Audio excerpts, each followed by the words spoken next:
Hello everyone, today's video is all about one of my loves in my life is Star Wars, or more precisely the Clone Wars? No, Clone Wars. Yes, Clone Wars. The Phantom Menace started it, and I didn't mind the Phantom Menace. It wasn't too bad. It gave me a taster, because it introduced me to all the Jedi, because I love the Jedi. I thought the Jedi were marvellous. Lovely people, in my opinion. Then we had the Clone Wars, which I thought was, in my opinion, really good, if we cut out all the Anakin and Padme love interest. Which, oddly enough, don't ask me why, but with my DVD, when I use the skip forward button on my DVD, oh dear, on my DVD player, when I press the skip forward, it nicely skips it. It was marvellous. I could skip all the crap and go straight to all the action and everything. So all the love interest stuff, which was of no interest and I thought was absolutely superfluous to the movie, I managed to skip altogether and just go to the action of Obi-Wan on, what the hell was the bloody planet? Yes, I'm quite sure somebody will post it. I can't remember it. But look, I'm digressing again as always. But look, this got me started. And to be honest, at the time, a friend of mine, Dakin, introduced me to this game. And I initially was helping him collect his sets. He was out trying to complete his sets of the cards. And I was really only interested in getting cards to be able to play. So it didn't worry me that that I was probably giving him rare cards to help him complete a set. So that was fine. I was I don't mind helping people as long as obviously I was getting cards that were helping me create decks. And, I've been able to. And thankfully at the time, well, not thankfully at the time, it was very, it was unfortunate. My mother finally passed away and left me in a position to have a little bit of money. So I was able to finally indulge in the horrible practice of spending money again. And, of course, that led to this set, I think, which this had sort of finished up then, and of course they had launched into the well, for me, in my day, it was it was more or less touted as movies. What was it, 4, 5, and 6? So, but of course, Star Wars was more or less number one. Well, probably not, but Star Wars was Star Wars, and then Empire Strikes Back, and then what the hell was the third one? See, it doesn't even didn't really have any impact on me because in my opinion, Empire Strikes Back was by far the best.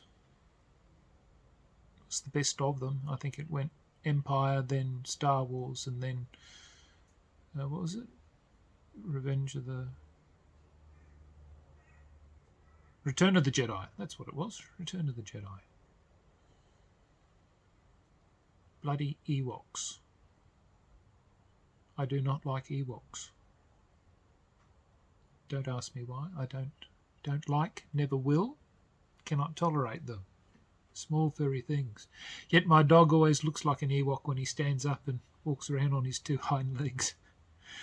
All right, look, I'm obviously digressing far enough. Let's get in and have a look at the Star Wars trading card game. In a galaxy far, far away, there was only Clone Wars for me. No. Yes. This, to me, is, I guess, the most enjoyable Star Wars collectible card game that I played. I never got the Decipher, the set, which I believe was the first one that was produced. Now, as you can see, I've laminated the playmat that came with this, and it is so I'm going to just show you just how simple, honestly, this game is, because you have 3 arenas. You've got space, ground, and characters, and the objective to playing this game is to win. You need to control 2 of the 3 arenas at the end of a the end of a phase. So there it is, how to win. Defeat your opponent in any 2 of the 3 arenas. I think once you've controlled 2 or 3 arenas, I think that's it. Game over. And you have mission and battle cards that help you, and then you have the units and the characters that go there. So you've got Darth Vader, and there are, for instance, different versions of Darth Vader, and when you play another version of Darth Vader, you can either put him on top or below, and when you place him, he actually increases the speed. So so Vader's 50, Vader then becomes 60. So it becomes a little more, it becomes quicker. So I think that's what happens. Some people can correct me if you like. I'm probably wrong. It's been a long time since I've played it. I've dug it out. I've actually started looking for more sets, because I think this was made in 2003, and I'm not seeing a lot of people playing it anymore, and I really, really do enjoy this game, to be honest, because it is just so simple to play. Every turn you get force. You get 4 force every turn, and with your force, the force allows you to build, and once you get enough, so you need 7 force to play Vader, or if you want to play certain cards, you need to be able to, so here we have precise attack, pay 3 force, and one of your units in any arena gets accuracy 1, or you can enhance it to pay another 2, and each of your units in that arena gets accuracy 1 instead. So it is, really good, because your force builds up each turn, so what you don't spend carries over to the next turn. And the deck building capacity. So I loved the Clone Wars. The Clone Wars was everything for me, and that's what drew me in. And my friend Dakin was the one who brought me in with this. And so for me, my sets, as you can see, I sleeve virtually everything of mine. Of course, good old Jar Jar Binks. Why wouldn't you have Jar Jar? What does Jar Jar do, as a matter of curiosity? So, Berry Bombad. Yeah, so he's got a speed of 40, 2 power, 2 hits.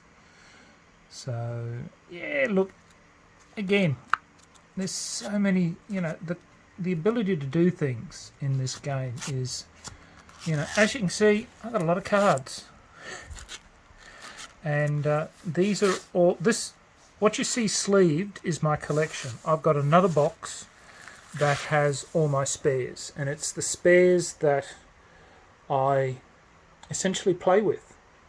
My collection I may occasionally take cards out of, and the other thing that they've got a lot of is foils. So in the day, like I played a lot at a comic shop called Ace Comics, and they would get in, I believe, promotional foils or foils that were made available, and I think there were some promotional foils that I got for playing in this. And look, honestly, this is a really simple game to play. Now, there are some very, very nasty cards, and they're obviously rares. I did play against some really competitive people, and you know, if you want to play competitively that way, well, yeah, you don't last long. And I must admit, the people that I played amongst, I guess we never went looking for tournaments of that sort afterwards, because there was no fun. You know, we played socially. We enjoyed just playing with characters, and you know, we'd you know, like most of my decks that I built here, you know, like I've got one Imperial fleet, and you know, we'd build things, and we'd just have fun building things to go, you know, that you know, this is the way that it would be. You know, we weren't looking for optimum, you know, deck builds that would annihilate our opponent by turn 3 or something. You know, that's not the way that we played it. You know, we played for the fun of it. And certainly these, the way that this game is played is so easy, because all you're doing is rolling a dice. You know, well, this is it. It's card placement and dice rolling. So when you're rolling to hit, on a 1, 2, or 3, it's a miss. 4, 5, or a 6, it's a hit. And your units have power. So power is the number of dice you roll. H is your hits, and that's how many hits you take. So it's really, really simple. And then there's accuracy and armor. Look, it is, you know, for me, it is my favourite Star Wars collectible card game. It really is. So look, there you go. If you've got any cards that you don't want and you want to donate them to an old man who would appreciate them, yes, I'm always on the scrounge. I'm a pensioner. So look, thank you very much for having a look at what is, to me, one of my favourite collectible card games. So till next time, signing off, the Honourable John.